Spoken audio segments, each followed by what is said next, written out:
Hello everyone. So this is the next video for your Bihar APO prelims examination. Bihar APO के prelims के लिए ये आपका next lecture है for the BSc. एंड जैसे हम पढ़ते आ रहे हैं prelims centric हम अपने टॉपिक्स को प्रिपेयर कर रहे हैं और आज के लेक्चर में हम दो इंपॉर्टेंट टॉपिक्स कवर करने वाले हैं. सो आज हम दो टॉपिक्स को कवर करेंगे. एक होगा burden of proof slash onus of proof plus presumptions. And second topic जो हम कवर करेंगे दैट इज एस्टॉपल.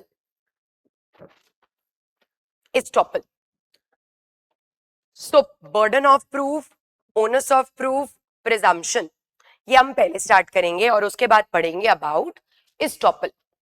सो सी जैसे कि हम तब से प्रीवियस कुछ और भी टॉपिक्स हमने पढ़े हैं regarding BSc. So what we are doing is prelims centric कि अगर बीएससी के इस टॉपिक में से आपके बिहार एपीओ में क्वेश्चन आता है प्रीलिम्स में तो किस एरिया में से क्वेश्चन आ सकता है. जैसे फॉर एग्जांपल जब हम आज प्रिजम्पशंस की बात करेंगे सबसे ज्यादा क्वेश्चंस जो प्रिजम्पशंस में से बनते हैं वो बनते हैं मे, शाल, कंक्लूसिव प्रूफ. कहां पे मे यूज हुआ है, कहां पे शाल यूज हुआ है और कहां पे कंक्लूसिव प्रूफ यूज हुआ है वो हमें पढ़ना है. सो बेसिकली उसी के अकॉर्डिंग प्रीलिम सेंट्रिक हम इसको पढ़ना स्टार्ट करेंगे. Now let's start. So starting with the burden of proof और द ओनस ऑफ प्रूफ. देखो बर्डन ऑफ प्रूफ क्या होता है. हम हमेशा क्या पढ़ते हैं, he who asserts has the burden to prove. जो पर्सन जो फैक्ट असर्ट करता है उस फैक्ट को प्रूव करने का बर्डन उसी के ऊपर होता है. मतलब अगर एक पर्सन ने बोला है that this person has committed breach of contract कि भाई इसने ब्रीच ऑफ कॉन्ट्रैक्ट किया है, तो अगर मैंने ये असर्ट किया है कि इसने ब्रीच ऑफ कॉन्ट्रैक्ट किया है तो ब्रीच ऑफ कॉन्ट्रैक्ट प्रूव करने का बर्डन मेरे ऊपर ही होगा. He who asserts has the burden to prove. और वही बर्डन ऑफ प्रूफ जब शिफ्टिंग नेचर का होता है then the shifting burden is known as onus of proof. उसको हम बोलते हैं onus of proof. So burden always remains constant but onus of proof keep on shifting. जब कोई एक पर्सन अपना ओनस ड्यूली डिस्चार्ज कर देता है the onus does not remain constant, it constantly shifts. So shifting burden of proof को बोला जाता है onus. और अगर onus of proof की बात करें तो section 105 of BSA talks about onus of proof, लेकिन section 104 as well as section 106 talks about burden of proof. तो अब burden onus क्या होता है हम प्रोविजन के अकॉर्डिंग देखते हैं. सबसे पहले बात करेंगे बर्डन ऑफ प्रूफ की. अब देखो अगर बर्डन ऑफ प्रूफ की बात की जाए तो burden of proof which is given under section 104 क्या बोला गया है, whoever desires any court to give judgment as to any legal right or liability dependent on the existence of fact which he asserts must prove that those facts exist, and when a person is bound to prove the existence of any fact, it is said that the burden of proof lies upon that person. सीधे सीधे एक ही बात बोली गई है कि अगर किसी भी केस के अंदर कोर्ट को अपना जजमेंट देना है regarding the existence of any right, the existence of any liability, और उस केस में अगर किसी पर्सन ने ये असर्ट किया है that this right exists, this liability exists, तो ये प्रूव करने का बर्डन भी उसी के ऊपर होगा जो अभी हम डिस्कस कर रहे थे. He who asserts has the burden of proof. जो पर्सन असर्ट करेगा कि ऐसा है उस फैक्ट को प्रूव करने का बर्डन उसी के ऊपर होगा. This is known as burden of proof under section 104. लेकिन इसी को अगर आप कंपेयर करोगे सेक्शन 106 के साथ, देखो यहां भी बर्डन ऑफ प्रूफ की बात की गई. अब ऐसा कैसे हो सकता है कि same burden of proof section 104 में भी दिया है और सेक्शन 106 में भी दिया है. अब अगर हम 104 को देखें, सो 104 talks about burden of proof of the entire case, whereas section 106 talks about burden of proof only to prove a particular fact. अगर एंटायर केस के बर्डन की बात की जाए, वो दिया गया है 104 में कि अगर कोई पर्सन कोई केस में ये किसी केस में फॉर एग्जांपल इशू ही यही है that whether this right exist और नॉट, वेदर दिस लायबिलिटी एग्जिस्ट और नॉट, और अगर किसी पर्सन ने ये असर्ट किया है कि हाँ ये राइट एग्जिस्ट करता है, हाँ ये लायबिलिटी एग्जिस्ट करती है, then that person has the burden to prove such existence of right. That means burden to prove the entire case. जो जनरली अगर सिविल लॉ हम पढ़ते हैं तो क्या होता है, जनरली केस का जो ओवरऑल बर्डन होता है it lies upon the plaintiff. Similarly जब हम क्रिमिनल प्रोसीडिंग्स के बारे में पढ़ते हैं, so in that the prosecution has the burden to prove the entire case. So general burden of case is given under 104 and जब एक पर्टिकुलर फैक्ट के बर्डन की बात की जाती है, पूरे केस की नहीं, तो उस पर्टिकुलर फैक्ट के बर्डन को कहां दिया गया है, section 106, burden of proof as to a particular fact. क्या बोला गया है, the burden of proof as to any particular fact lies on that person who wishes the court to believe in its existence unless it is provided by any law that the proof of that fact shall lie upon any particular person. अगर कोई भी person किसी भी situation में court को ये believe कराना चाहता है कि this particular fact is there, तो अगर he wants the court to believe in the existence of a particular fact, then the burden to prove that particular fact lies upon that person only. उसी person के ऊपर burden है उस fact को prove करने का. अब क्योंकि सेक्शन 106 में क्लियरली बोला है पर्टिकुलर फैक्ट, मतलब ये कौन सा बर्डन है, पर्टिकुलर फैक्ट को प्रूव करने का. दैट मीन्स 104 में जो हमने बर्डन पढ़ा that is of the entire case. इसके अलावा देखो बर्डन तो होता है, बट बर्डन के अलावा मैंने एक और वर्ड यूज किया था that is onus of proof. And onus of proof का क्या मतलब है, ओनस ऑफ प्रूफ का मतलब होता है shifting burden and that is given under section 105. क्या बोला गया है, the burden of proof in a suit और proceeding lies on that person who would fail if no evidence at all were given on either side.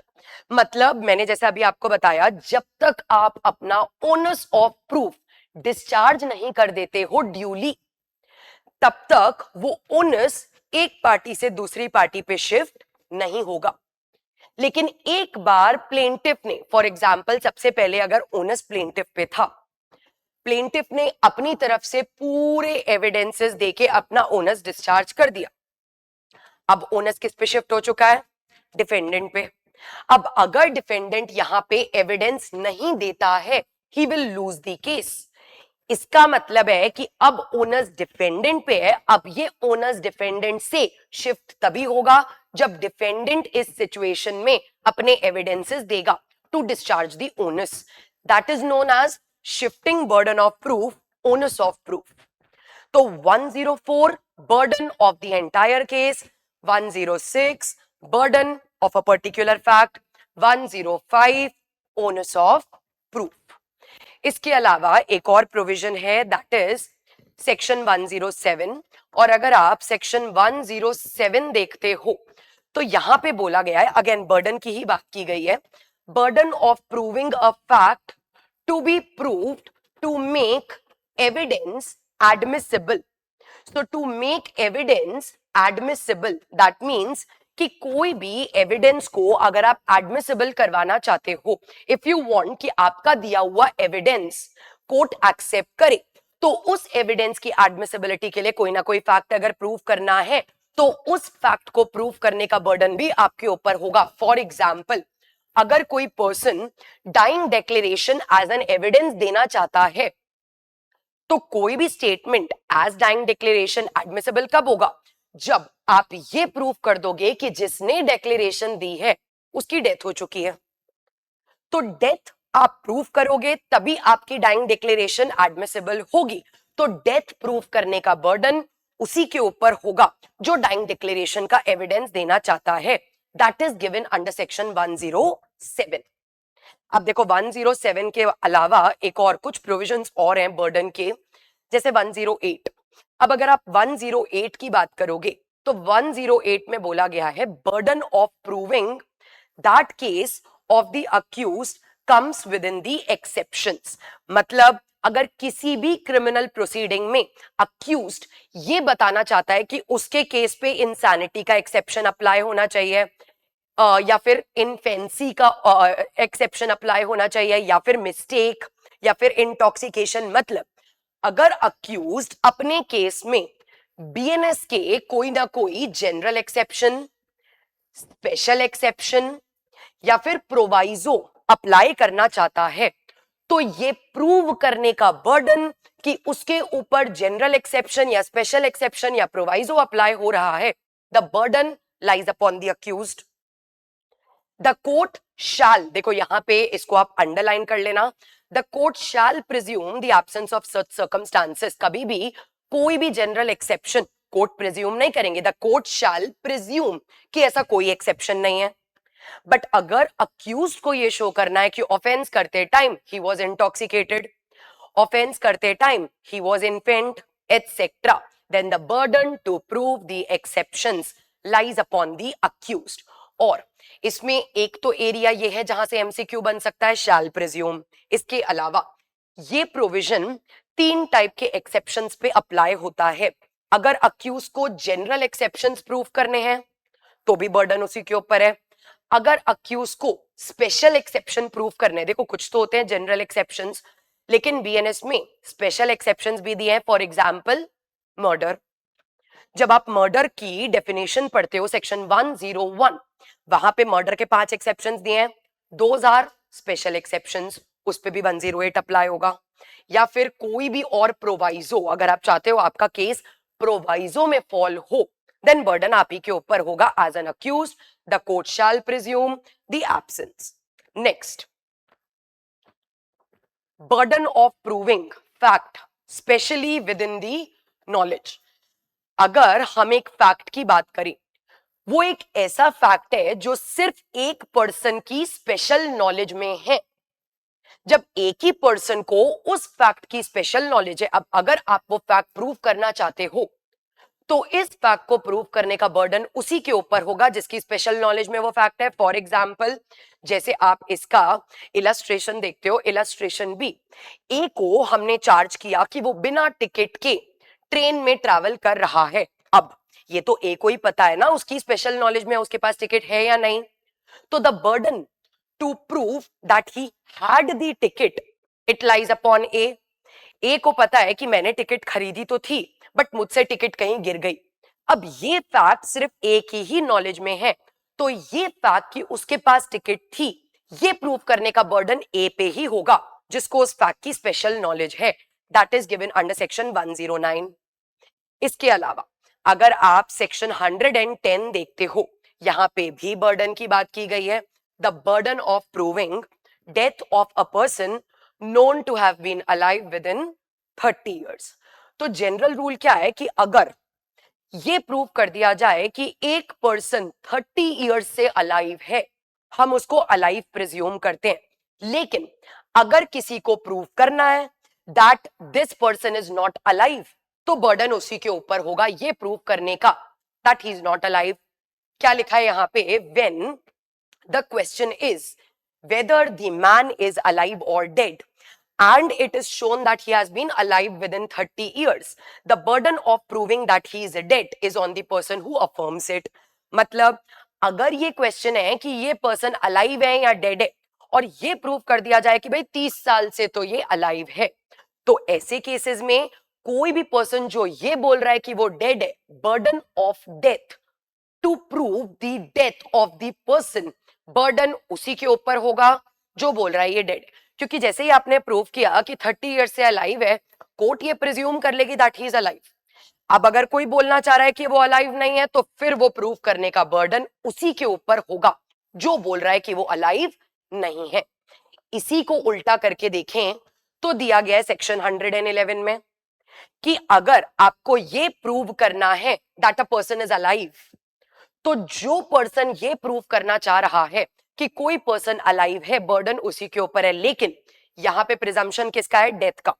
क्या बोला गया है? कोई भी पर्सन जो 7 ईयर्स से he is not heard of, मतलब 7 साल से किसी ने उसको नहीं देखा, 7 साल से किसी ने उसके बारे में नहीं सुना, पिछले 7 साल से जो लोग नेचुरली उससे मिलते जुलते रहते हैं उन लोगों ने भी they have not heard of him, presume कर लेंगे कि पर्सन डेड है। अब अगर कोई पर्सन बोल रहा है कि नहीं नहीं वो तो अलाइव है, तो ये प्रूव करने का बर्डन कि वो अलाइव है उसी के ऊपर होगा, the one who asserts that he is alive.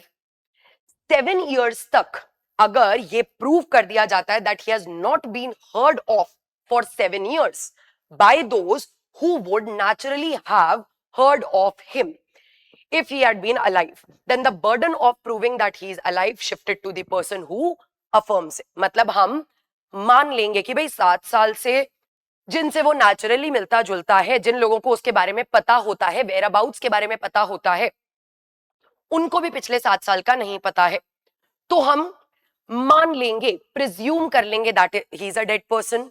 अब जो बोल रहा है कि नहीं नहीं वो तो अलाइव है, burden to prove that he is alive lies upon that person.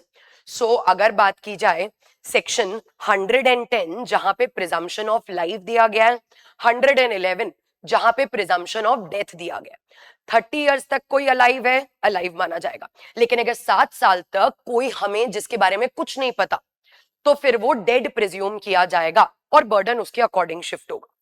सो 110, 111 इसके बाद अगर हम देखें, burden to prove as to the relationship in cases of partners, landlords and tenant and principal agent.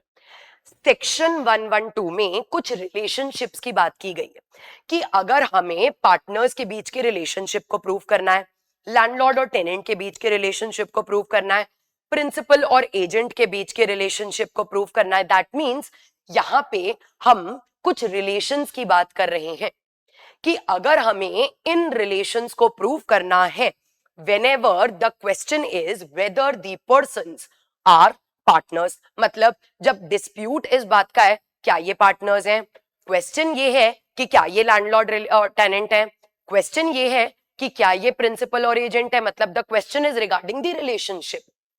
और उस केस में अगर ये प्रूव कर दिया जाए that they have been acting as such, ये प्रूव कर दिया जाए कि पिछले 2 महीने से ये प्रिंसिपल एजेंट के फॉर्म में एक्ट कर रहे हैं, पिछले 4 महीने से ये पार्टनर्स के फॉर्म में एक्ट कर रहे हैं, तो प्रिज्यूम कर लिया जाएगा कि ये पार्टनर्स हैं, प्रिज्यूम कर लिया जाएगा कि ये प्रिंसिपल एजेंट है।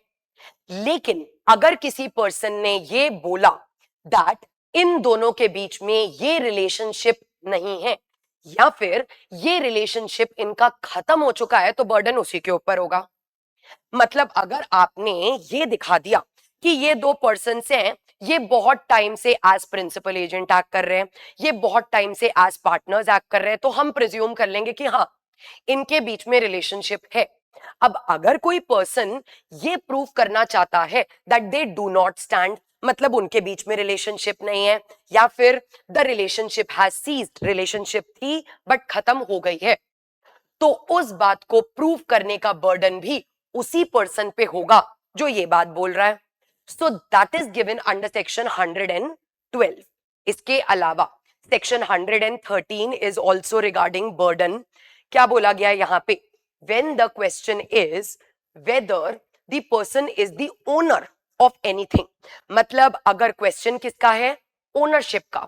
अगर किसी भी केस में क्वेश्चन है कि क्या एक्स इस प्रॉपर्टी का ओनर है या नहीं, इस केस में अगर ये प्रूव कर दिया जाए कि एक्स के पास प्रॉपर्टी की पोजेशन थी, तो हम मान लेंगे that x is the owner.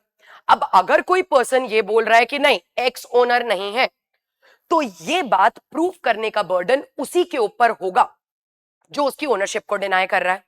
क्या बोला गया है यहाँ पे? when the question is whether a person is owner of anything which he is shown to be in possession, then the burden of proving that he is not the owner is on the person who affirms that he is not the owner. जिसके पास possession है हम मान लेंगे वो owner है. अब अगर आपको ये प्रूव करना है कि नहीं ये ओनर नहीं है, इसके पास सिर्फ पोजेशन है, तो ये प्रूव करने का बर्डन आप पे ही होगा. That is given under section 113. Next देखेंगे section 114 talks about proof of good faith in transactions where one party is in relation of active confidence. अगर कोई भी पार्टी एक्टिव कॉन्फिडेंस के रिलेशन में है. एक्टिव कॉन्फिडेंस का मतलब क्या होता है? एक तरीके से एक फिड्यूशियरी रिलेशनशिप. एक्टिव कॉन्फिडेंस का मतलब है कि दो लोगों के बीच में एक relationship of active confidence fiduciary nature का है, म्यूचुअल ट्रस्ट एंड कॉन्फिडेंस वाला रिलेशनशिप. तो अगर क्वेश्चन ये है कि किसी भी ट्रांजैक्शन में देयर इज एक्टिव कॉन्फिडेंस और नॉट, तो बर्डन किस पे होगा? क्या बोला गया है? Where there is a question, अगर क्वेश्चन है as to the good faith of a transaction between parties one of whom stands to the other in a position of active confidence, कि अगर कोई पार्टी अगर कोई भी ट्रांजैक्शन किया गया है जहां पे एक पार्टी टू दी ट्रांजैक्शन दूसरी पार्टी टू दी ट्रांजैक्शन के साथ एक्टिव कॉन्फिडेंस में है. अब ऐसे केसेस में अगर गुड फेथ शो करना है कि भाई इन दोनों के बीच में देयर वाज गुड फेथ, सबसे पहले तो इसका एक बैकग्राउंड मैं आपको बताती हूँ गुड फेथ शो क्यों करना है. द रीजन इज जब आप इंडियन कॉन्ट्रैक्ट एक्ट पढ़ते हो, जब आप इंडियन कॉन्ट्रैक्ट एक्ट पढ़ते हो तो ऐसे केसेस में जब भी दो पार्टीज आपस में फिड्यूशियरी रिलेशनशिप में है और उन दोनों के बीच में कोई कॉन्ट्रैक्ट हुआ है तो जनरली माना क्या जाता है, जरूर एक ने दूसरे के ऊपर अनड्यू इन्फ्लुएंस किया होगा. तो इंडियन कॉन्ट्रैक्ट एक्ट में एक प्रिजम्पशन दिया गया है कि अगर दो लोग आपस में एक फिड्यूशियरी रिलेशनशिप में है तो जरूर एक ने दूसरे के ऊपर अनड्यू इन्फ्लुएंस किया होगा. लेकिन अगर आपको प्रूव करना है कि हम फिड्यूशियरी रिलेशनशिप में तो थे, मतलब एक्टिव कॉन्फिडेंस वाली रिलेशन तो थी, लेकिन फिर भी हमारे ट्रांजैक्शन में गुड फेथ था, मतलब there was no undue influence, then ऐसे केसेस में the burden to prove the good faith of the transaction that there was no undue influence lies upon the person who is in the position of active confidence. Transaction हुआ है between employer and employee, दोनों के बीच में एक fiduciary relationship है जिसमें employer is holding a confident position, that means एक dominant position over the employee. Indian contract act बोलता है ऐसे केसेस में जनरली अनड्यू इन्फ्लुएंस हो सकता है, बट अगर उनको प्रूव करना है कि नहीं उनके बीच में जो ट्रांजैक्शन था वो गुड फेथ में हुआ है, the burden lies upon the person जो कॉन्फिडेंट वाली पोजीशन होल्ड कर रहा है. दोनों के बीच में कौन है? एम्प्लॉयर. जो डोमिनेंट पोजीशन होल्ड कर रहा है, जो फिड्यूशियरी पोजीशन होल्ड कर रहा है, उसी के ऊपर बर्डन होगा ये प्रूफ करने का कि इन दोनों के बीच में जो ट्रांजैक्शन है that was done in good faith. That is given under section 114. इसका बैकग्राउंड मैंने आपको बताया, इसका बैकग्राउंड इंडियन कॉन्ट्रैक्ट एक्ट में पढ़ा जाता है अनड्यू इन्फ्लुएंस में. All right, so that is given in 114. इसके अलावा अगर आप 115 देखोगे तो कुछ ऑफेंसेस के रिगार्डिंग प्रिजम्पशन दिए गए हैं. क्या बोला गया है? Where a person is accused of having committed any offence specified in subsection 2, मतलब इसी का जो क्लॉज 2 है उसमें अगर इनमें से कोई भी ऑफेंस अगर किसी पर्सन ने किया है, like for example the offences under BNS which are given here, that is for example the offence of criminal conspiracy. ये जो भी ऑफेंसेस यहाँ पे दिए हैं, अगर कोई पर्सन इनमें से किसी ऑफेंस के लिए अक्यूज्ड है और ऐसे केसेस में अगर ये प्रूव कर दिया जाए कि उसने इनमें से कोई ऑफेंस एक ऐसे एरिया में किया है जिस एरिया को डिस्टर्ब्ड एरिया डिक्लेयर कर रखा है under the law for the time being in force. कौन से लॉ में? वो लॉ जो maintenance of public piece, maintenance of public order वाला कोई लॉ है, उस लॉ में उस एरिया को डिस्टर्ब्ड एरिया डिक्लेयर कर रखा है. या फिर ऐसे पर्सन ने ऐसा कोई ऑफेंस किया है in any area in which there has been over a period of time more than 1 month extensive disturbance of the public peace, जिस एरिया में पिछले 1 महीने से बहुत पब्लिक पीस की डिस्टर्बेंस रही है, ऐसे किसी एरिया में ऐसा कोई ऑफेंस अगर कमिट किया है, देन एंड एरिया के साथ साथ और क्या प्रूव करना पड़ेगा, and it is shown that such person had been at a place in such area at a time when the firearms or explosives were used at or from the place to attack or resist the members of any armed forces or the forces charged with the maintenance of public order acting in discharge of their duty. मतलब एक तो इनमें से कोई offence किया है, इस type के एरिया में किया है, साथ साथ में ये भी प्रूव हो गया कि ये पर्सन इस टाइम पे इस डिस्टर्ब्ड एरिया में था. कब था? जब फायर आर्म्स या एक्सप्लोजिव्स यूज किए जा रहे थे ऑफेंस कमिट करने के लिए, या फिर आर्म्ड फोर्सेस को अपनी ड्यूटीज करने से रोकने के लिए अगर ये एक्सप्लोजिव भी यूज किए गए थे, ऐसे केसेस में it shall be presumed. Shall word लिखा है, that means it is a mandatory presumption. ऐसे केसेस में एक शैल प्रिज्यूम वाला प्रिजम्पशन रेज कर दिया जाएगा that such person has committed such offence, कि उसी पर्सन ने ये ऑफेंस किया है, कि कोई पर्सन जिसने ये ऑफेंस किया हो उस एरिया में किया हो और वो पर्सन उस एरिया में तब प्रेजेंट था जब फायर आर्म्स और एक्सप्लोजिव्स यूज किए जा रहे थे. मान लिया जाएगा, प्रिज्यूम कर लिया जाएगा कि उसी ने ऑफेंस किया है. That is given under section 115. अब देखो 115 के अलावा एक और प्रिजम्पशन की हम बात करेंगे. देखो हम बर्डन ऑफ प्रूफ पढ़ रहे थे, बर्डन ऑफ प्रूफ के साथ ही हम प्रिजम्पशंस को भी पढ़ते हैं, because burden of proof and presumptions they always go hand in hand. क्योंकि अगर मेरे ऊपर बर्डन है कोई फैक्ट प्रूफ करने का, लेकिन उस फैक्ट के लिए इनमें से अगर कोई प्रिजम्पशन रेज हो गया, मतलब अब मुझे वो प्रूव नहीं करना है. जब मुझे प्रूव नहीं करना तो मेरा ओनस शिफ्ट हो जाएगा किसके ऊपर? सामने वाली पार्टी के ऊपर. तो प्रिजम्पशंस एंड बर्डन्स और onus they always go hand in hand. इसीलिए जिस चैप्टर में बर्डन ऑफ प्रूफ दिए गए हैं उसी चैप्टर में बीएसए में प्रिजम्पशंस भी दिए गए हैं. अब देखते हैं नेक्स्ट प्रिजम्पशन क्या है. और ये जो अगला प्रिजम्पशन है that is very important for your exam. The reason is it is one of the provision जहां पे conclusive proof दिया गया है. देखो जब हम presumptions की बात करते हैं तो 3 टाइप के हैं. may presume, discretionary presumption, shall presume, mandatory presumption and conclusive proof, irrebuttable presumptions. conclusive proof का मतलब है conclusive, final, irrebuttable. इनको रिबट भी नहीं किया जा सकता. मे प्रिज्यूम और शैल प्रिज्यूम प्रिजम्पशंस तो हैं, बट उनको रिबट किया जा सकता है. बट अगर कंक्लूसिव प्रूफ की बात की जाए, ये एक ऐसा प्रिजम्पशन ऑफ लॉ है जिसको हम रिबट भी नहीं कर सकते. They are conclusive, they are इररिबटेबल.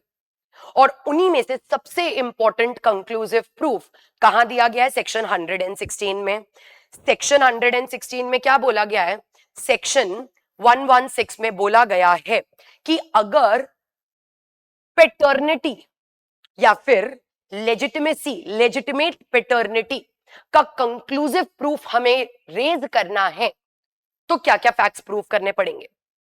मतलब अगर क्वेश्चन अराइज हुआ है that this particular child, whether this child is a legitimate child of this man और नॉट, whether this man is a legitimate father of this child और नॉट, ऐसे cases में अगर 116 की कंडीशंस प्रूव कर दी जाए तो कंक्लूसिव प्रूफ रेज हो जाएगा. किसका कंक्लूसिव प्रूफ? लेजिटिमेट पेटर्निटी का. दैट मींस एक कंक्लूसिव प्रूफ रेज हो जाएगा कि ये मैन इस चाइल्ड का लेजिटिमेट फादर है. Conclusive proof. और एक बार 116 का कंक्लूसिव प्रूफ रेज हो गया, जनरली उसको रिबट भी नहीं किया जा सकता. That is इररिबटेबल. बट इसका सिर्फ एक ही एक्सेप्शन है जिससे आप उसको रिबट कर सकते हो, और वो एक्सेप्शन क्या है? DNA testing. ये लेजिटिमेसी का कंक्लूसिव प्रूफ एक बार रेज हो गया तो क्योंकि कंक्लूसिव प्रूफ है आप उसको रिबट भी नहीं कर सकते. लेकिन सिर्फ एक ही ऐसा फैक्ट है जिससे इवन आप 116 के कंक्लूसिव प्रूफ को भी रिबट कर सकते हो, and that is DNA testing. उस पे अभी आएंगे.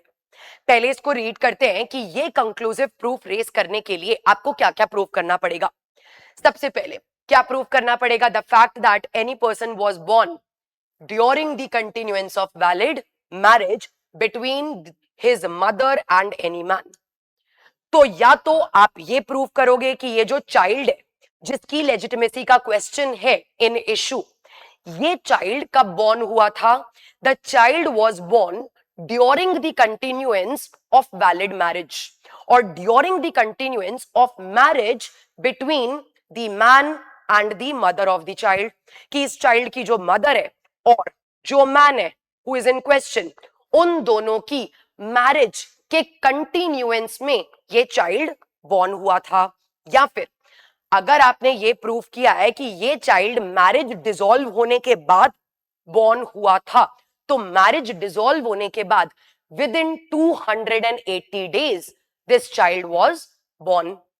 तो या तो आपको ये प्रूव करना है कि ये ड्यूरिंग द मैरिज के कंटिन्यूएंस में बॉर्न हुआ था, या फिर अगर डिसोल्यूशन के बाद, मैरिज के डिसोल्यूशन के बाद प्रूव बॉर्न हुआ है, तो भी with in 280 days after the dissolution.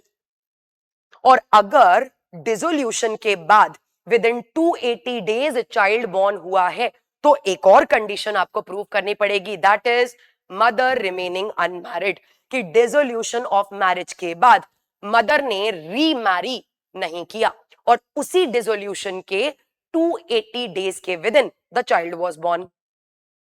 अब अगर आपने इनमें से कोई भी कंडीशन प्रूफ कर दी, तो ऐसे केसेस में एक कंक्लूसिव प्रूफ रेज हो जाएगा that he is the legitimate child of the man.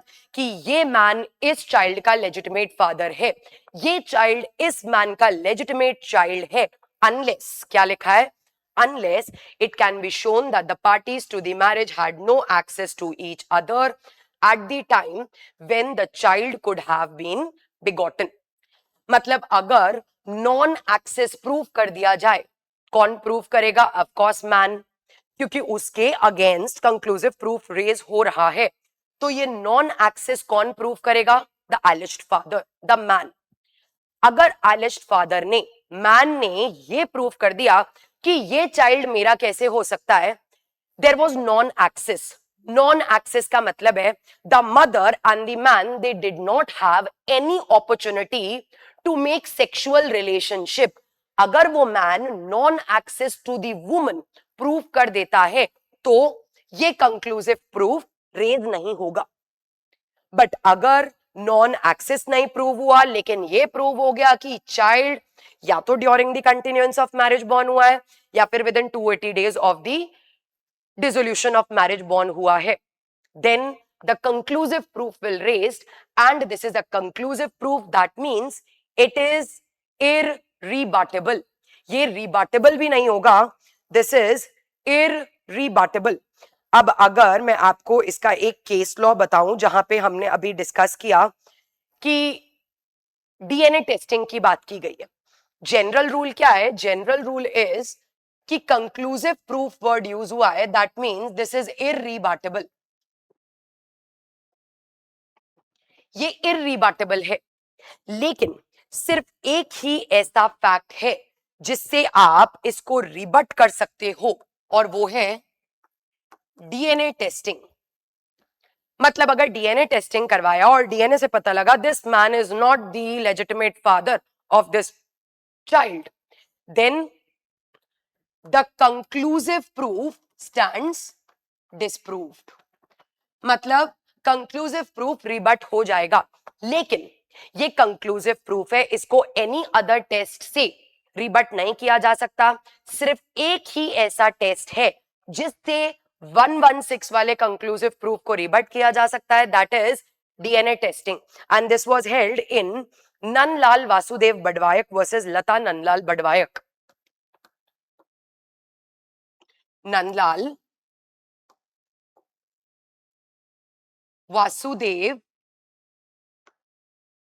बड़वायक versus Lata Nandlal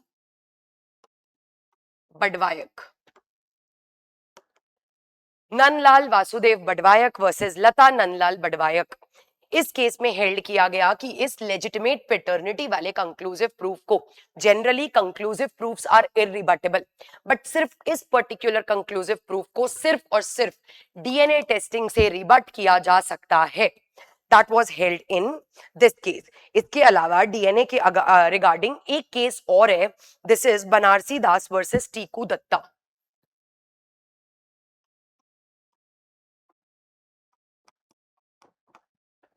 Banarasi Das versus Tiku Dutta. अब Banarasi Das versus Tiku Dutta and one more case is there, this is Babani Prasad Jena versus convener secretary Odisha.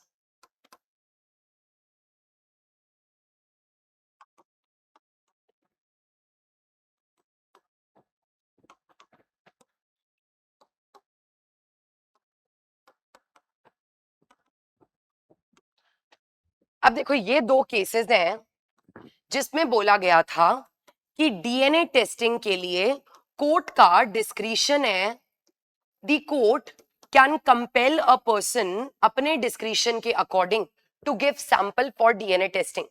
अगर कोई पर्सन डीएनए टेस्टिंग के लिए सैंपल देने से रिफ्यूज कर रहा है तो कोर्ट उसको अपनी डिस्क्रिशन के अकॉर्डिंग कंपेल कर तो सकती है, लेकिन ये डिस्क्रिशन कोर्ट एक्सरसाइज करेगी ओनली व्हेन, मतलब कंपेल कब किया जाएगा, only when there is imminent need.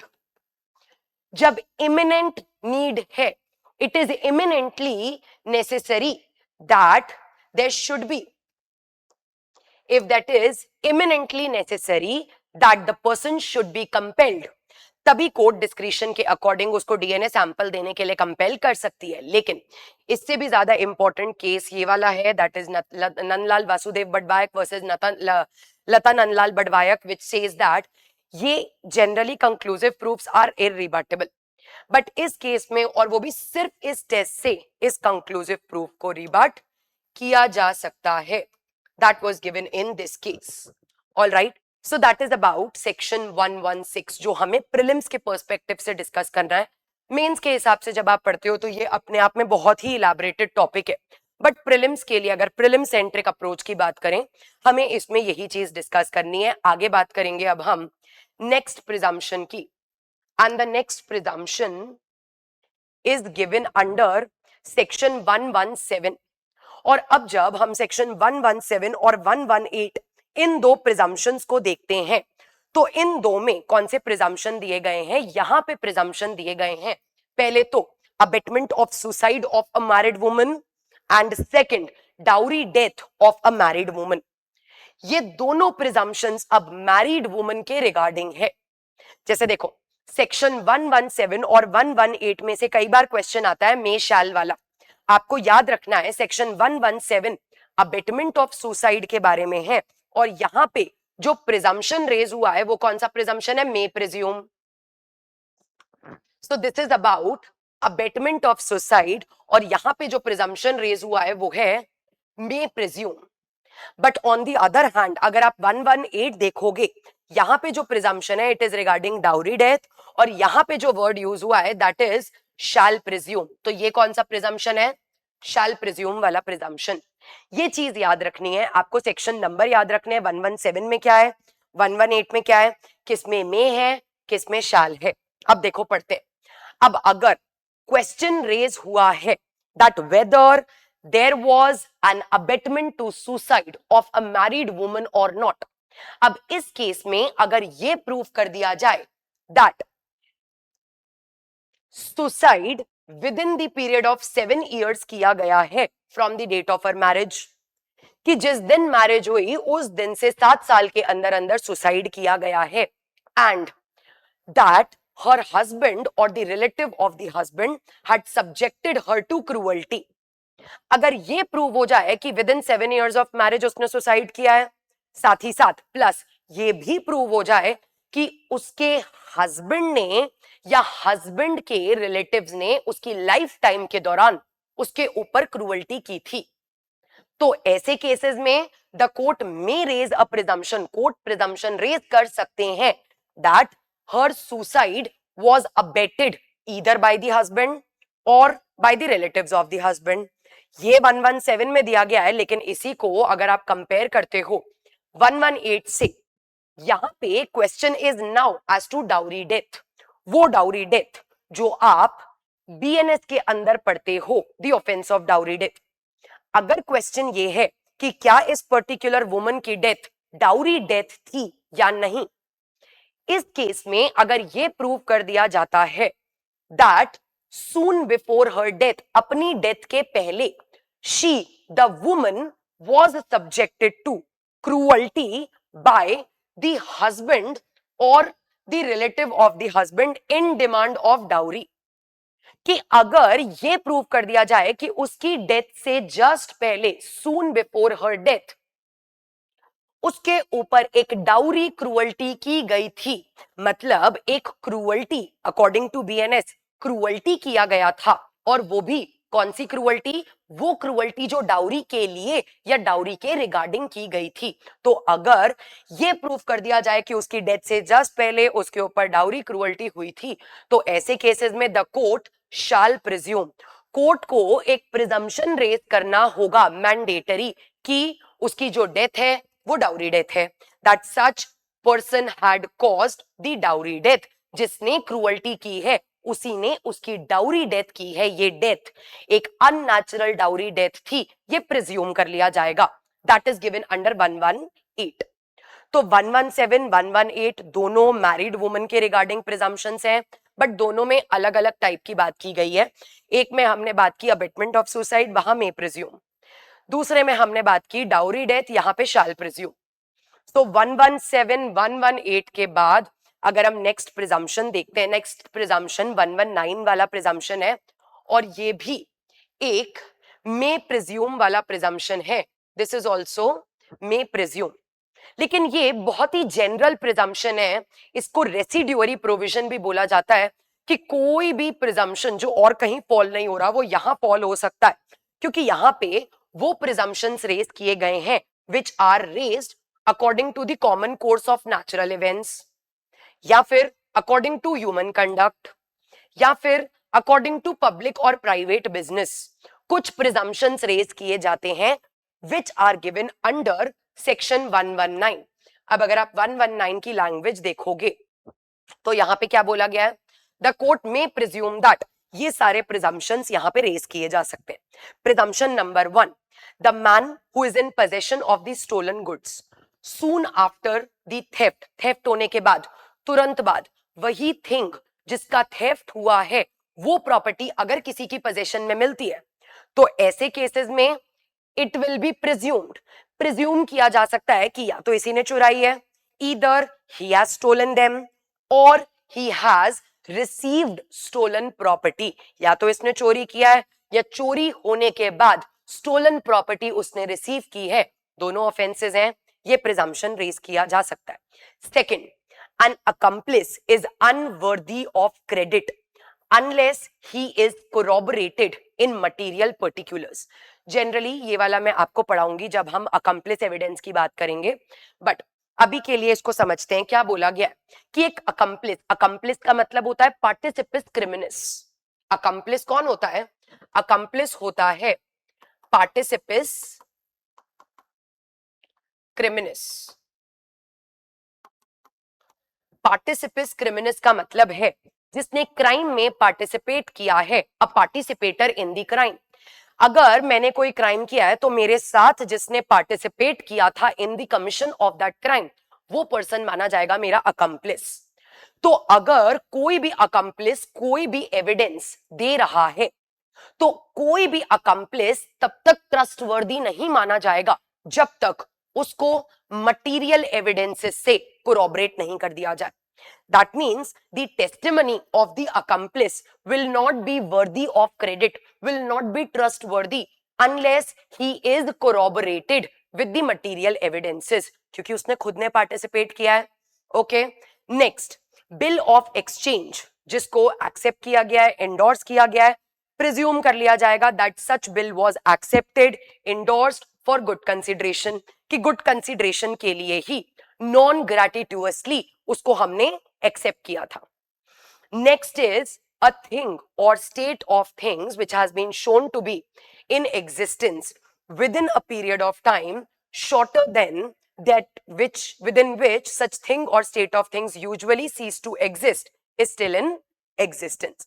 मतलब generally अगर कोई पोस्ट आना है फॉर एग्जाम्पल, तो भाई अभी तक कोई भी पोस्ट आना है तो जनरली ये एक्ट होने में सपोज 2 दिन का टाइम लगता है. अभी तक 2 दिन हुए नहीं है, उससे कम का टाइम हुआ है. That means the post is still in transit. हमारी क्लास रोज 3 घंटे की होती है. अब नाउ द क्वेश्चन इज, क्या अभी तक क्लास चल रही है? जनरली सुबह 7:30 बजे से 10:30 बजे तक की क्लास होती है in ordinary course of business. अब अगर सुबह के 8:30 बजे ये क्वेश्चन रेज हुआ, क्या क्लास चल रही है? टोटल 3 घंटे के लिए क्लास चलती है, अभी तक सिर्फ 1 ही घंटा हुआ है. That means the class is still in existence. That presumption is given in clause D. इसके अलावा प्रिज्यूम का किया जाएगा कि जितने भी जुडिशियल या ऑफिशियल एक्ट्स हैं they are always regularly performed. Next, the common course of business has been followed in particular cases. कि कोई भी एक्ट अगर किया जा रहा है तो वो जिस भी common ordinary course of business में किया जाता है वो उसी ऑर्डिनरी कोर्स ऑफ बिजनेस में किया गया होगा. It will be presumed. Next is evidence which could be and is not produced would if produce be unfavourable to the person who withholds it.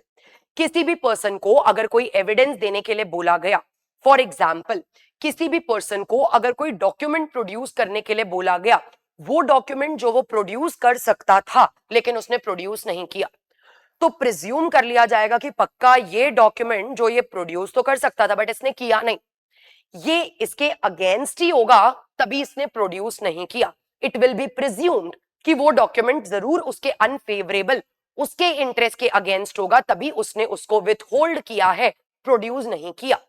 Next, similar type का एक और दिया गया है यहां पे, दैट किसी भी पर्सन से अगर कोई क्वेश्चन पूछा जाता है जिसका आंसर वो दे सकता है बट उसने दिया नहीं, if such person refuses to answer, जिसका आंसर वो दे सकता था बट उसने रिफ्यूज कर दिया, दैट मीन्स प्रिज्यूम कर लिया जाएगा पक्का अनफेवरेबल होगा. क्योंकि अगर उसके लिए फेवरेबल होता तो वो आंसर दे सकता था, उसने आंसर दिया नहीं, he refuse to answer, it will be presumed that the answer is unfavorable to his interest. And last is when a document creating obligation is in the hands of the obliger. अगर कोई भी document जिससे एक obligation create हो रही है वो अगर ऑब्लाइजर के हाथ में है, that means the obligation has been discharged. इसका मतलब है ऑब्लिगेशन डिस्चार्ज है. क्यों? क्योंकि अगर ऑब्लाइजी के पास होता, मतलब अभी तक ऑब्लिगेशन डिस्चार्ज नहीं हुई है बट ऑब्लाइजर के पास अगर वापस आ चुका है document, that means the obligation has been duly discharge. तो ये कुछ बेसिक प्रिजम्पशंस सेक्शन 119 में दिए गए हैं. इसके अलावा अब हम अगर लास्ट प्रिजम्पशन देखते हैं which is given under section 120, तो सेक्शन 120 के अकॉर्डिंग जो लास्ट प्रिजम्पशन का रूल दिया गया है 120 के according, that is presumption as to absence of consent in rape. ये एक और स्पेशल प्रिजम्पशन है और यहां पे भी जो वर्ड यूज किया गया है that is shall presume. This is also a shall presume presumption.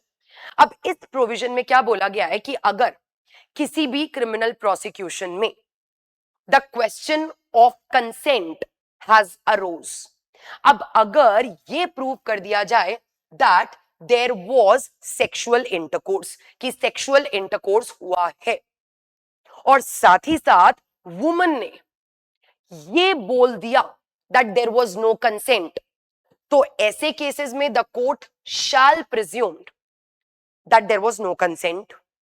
क्या लिखा है यहां पे? Sexual intercourse is proved. ये प्रूव हो जाए that there was sexual intercourse and the woman, all right, the woman alleged to have been raped, मतलब woman ने ये एलिज किया है कि कंसेंट नहीं थी, इट वाज रेप. तो ऐसे केसेस में the court shall presume that she did not consent, that there was no consent. That is given under section 120. ये जो कंसेंट की डेफिनेशन है इसके लिए आप रेप के प्रोविजंस को रेफर कर सकते हो. वहां पे दिया गया है कंसेंट कैसी होनी चाहिए, अनइक्विवोकल वॉलंटरी कंसेंट, जैसा सेक्शन 63 दैट इज रेप के प्रोविजन में दिया गया, उसी कंसेंट का प्रिजम्पशन यहां पे रेज किया गया है, शैल प्रिज्यूम प्रिजम्पशन।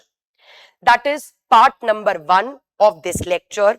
इसके बाद अगर हम अपने सेकंड टॉपिक पे आए, जैसा मैंने आपको स्टार्टिंग में ही बताया था, हम टोटल दो टॉपिक्स इस लेक्चर में कवर करने वाले हैं। Topic number 1 is presumptions and burden of proof and onus of proof. Topic number 2 is estoppel. अब देखो, ये जो वर्ड हम पढ़ रहे हैं estoppel, it is based upon the maxim allegans contraria non est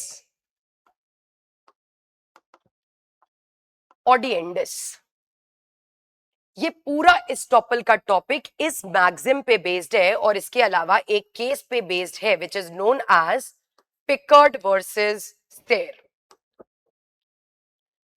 पिकर्ड versus Sears and allegans contraria non est audiendus पे based ये टॉपिक है जिसका नाम है एस्टॉपल। अब एलिगेंस कॉन्ट्रेरिया नॉन एस ऑडिएंडस का मतलब होता है a person stating the contrary shell not be heard. कोई भी पर्सन जो अपनी ही बात को कॉन्ट्रडिक्ट कर रहा है, जो अपने ही फैक्ट के कॉन्ट्ररी फैक्ट को एलिज स्टेट कर रहा है, शैल नॉट बी हर्ड। उस पर्सन को हर्ड मतलब he will not be allowed to state the contrary. अगर आपने ऑलरेडी कोई बात बोली है, बाद में आप अपने ही रिप्रेजेंटेशन से, अपने ही एलिगेशन से डिनाई नहीं कर सकते, और अगर आप अपनी ही बात को डिनाई कर रहे हो, what will apply? Estoppel will apply. इसको बोला जाता है एस्टॉपल। अब देखो, एस्टॉपल अप्लाई करने के लिए देयर आर टोटल 3 रिक्वायरमेंट्स। सबसे पहले तो एक रिप्रेजेंटेशन होनी चाहिए, उस रिप्रेजेंटेशन पे सामने वाले पर्सन ने क्या किया? रिलाई किया, so there must be a reliance. आपने सामने वाले पर्सन को कुछ रिप्रेजेंट किया, कोई फैक्ट डिक्लेयर किया, कोई एलिगेशन किया, उस पर्सन ने आपके रिप्रेजेंटेशन पे बिलीव किया, रिलाई किया, भरोसा, फेथ किया, और सिर्फ फेथ नहीं किया, तीसरा और क्या किया? एक्ट भी कर दिया। That means the other person altered his position. सामने वाले पर्सन ने आपके रिप्रेजेंटेशन पे रिलाई करके आपके टूवर्ड्स कोई एक्ट भी कर दिया, आपके टूवर्ड्स अपनी पोजीशन को ऑल्टर भी कर दिया। अब आप अपने ही रिप्रेजेंटेशन को डिनाई नहीं कर सकते, और अगर आप अपने ही रिप्रेजेंटेशन, अपने ही प्रीवियस स्टेटमेंट को डिनाई करते हो, then estoppel will apply. You will not be able to go back upon your words. You will not be allowed to deny your own representation. That is known as estoppel. And under the BSA section 121 अगर आप देखते हो तो यहाँ पे estoppel को define किया गया है।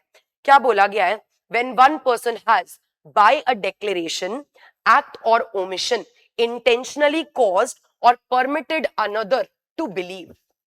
मतलब आपने कोई declaration किया या फिर किसी भी एक्ट और ओमिशन से आपने कोई रिप्रेजेंटेशन किया दूसरे पर्सन के सामने, दूसरे पर्सन ने आपके रिप्रेजेंटेशन पे बिलीव भी किया है to be true, and act भी किया है upon such representation.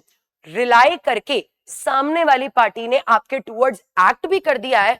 Now you will not be allowed to go back upon your words. Now here neither he nor his representative shall be allowed in any suit or proceeding before himself and such other person to deny the truth of that thing. अब कल को अगर मैंने represent किया था एक third person के सामने, उसने मेरी बात पे रिलाई करके एक्ट भी कर दिया।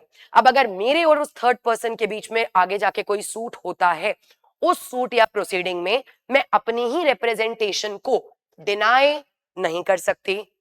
क्यों नहीं कर सकती? क्योंकि एस्टॉपल अप्लाई होगा। that is known as estoppel, which is based upon the rule of elegans contraria non est audiendis. I hope आपने ये नोट डाउन कर लिया है. Elegans contraria non est audiendis, and the rule of estoppel is also based upon Pickard versus Stairs. इसके अलावा अगर आप देखोगे सेक्शन 112 और 113 में भी estoppel दिया गया है. अब यहाँ पे एक पर्टिकुलर टाइप का estoppel दिया गया है. 121 में जनरली डिफाइन किया गया है कि estoppel क्या होता है, बट 122 में पर्टिकुलर लोगों के बीच में estoppel कैसे अप्लाई होगा वो दिया गया है. फॉर एग्जाम्पल 122 में बोला गया है लैंडलॉर्ड और टेनेंट के बीच में estoppel कब अप्लाई होगा, लाइसेंसर और लाइसेंसी के बीच में estoppel कब अप्लाई होगा.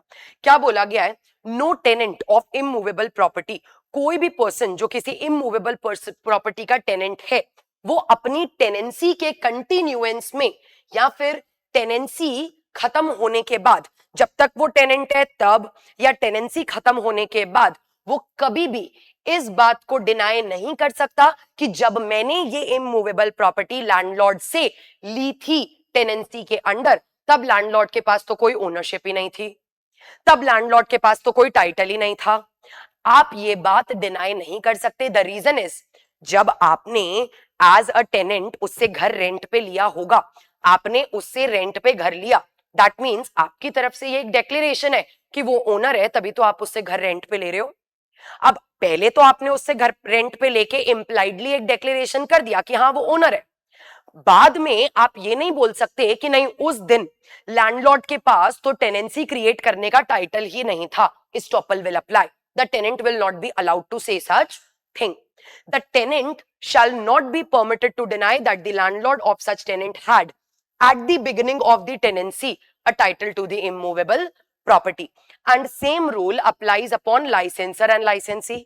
क्योंकि immovable property का possession और enjoyment दो तरीके से दिया जा सकता है, टेनेंसी के फॉर्म में, लाइसेंस के फॉर्म में.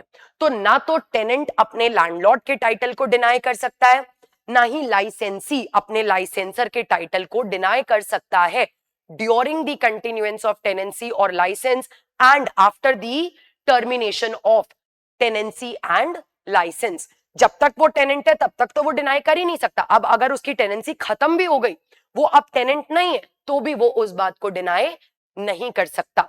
एंड जो रूल 122 में इमूवेबल प्रॉपर्टी के केसेस में अप्लाई हो रहा है, सेम अगर मूवेबल प्रॉपर्टी है जैसे बिल ऑफ एक्सचेंज, तो the drawer of bill of exchange and acceptor of bill of exchange, इन दोनों के बीच में भी एक्सेप्टर पे estoppel अप्लाई होगा. गुड्स मूवेबल प्रॉपर्टी का बेलर और बेली, बेली पे भी सेम estoppel अप्लाई होगा. मूवेबल प्रॉपर्टी के लाइसेंसर और लाइसेंसी, लाइसेंसी पे भी सेम estoppel अप्लाई होगा.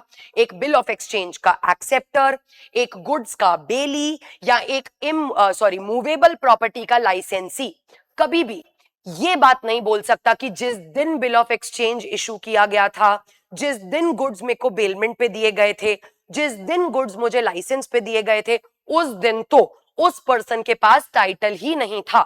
ये बात नहीं बोली जा सकती. That is estoppel. So estoppel का एक प्रिंसिपल हमने देखा कि estoppel क्या होता है. इसके अलावा मैंने आपको बताया the provisions of the presumptions, onus, burden of proof. तो burden of proof, onus of proof, इतने सारे प्रिजम्पशंस हमने डिस्कस किए. कहां पे मे है, कहां पे शैल है, कहां पे कंक्लूसिव प्रूफ है, etcetera. So that is about today's lecture. So आज के लेक्चर या आज के वीडियो में मैंने कोशिश किया कि मैं आपको सारे प्रोविजंस, जितने भी प्रोविजंस है, हमने स्किप नहीं किया कोई भी. दोनों टॉपिक्स के, बर्डन प्रिजम्पशन और estoppel के जितने प्रोविजंस थे हमने सारे कवर किए. और प्रीलिम्स के पॉइंट ऑफ व्यू से वहां से कहां से क्या क्या पूछा जा सकता है वो भी मैंने आपको बताया. सो प्लीज उसी के according just prepare, because exam is almost there. So please keep on preparing. I hope this video was valuable for you. I hope इससे आपका रिविजन अच्छा होगा. So please keep on preparing. That is all about today's video. I'll see you in the next video with some other topic of BSA for your Bihar APO exam. Thank you so much. Have a nice day.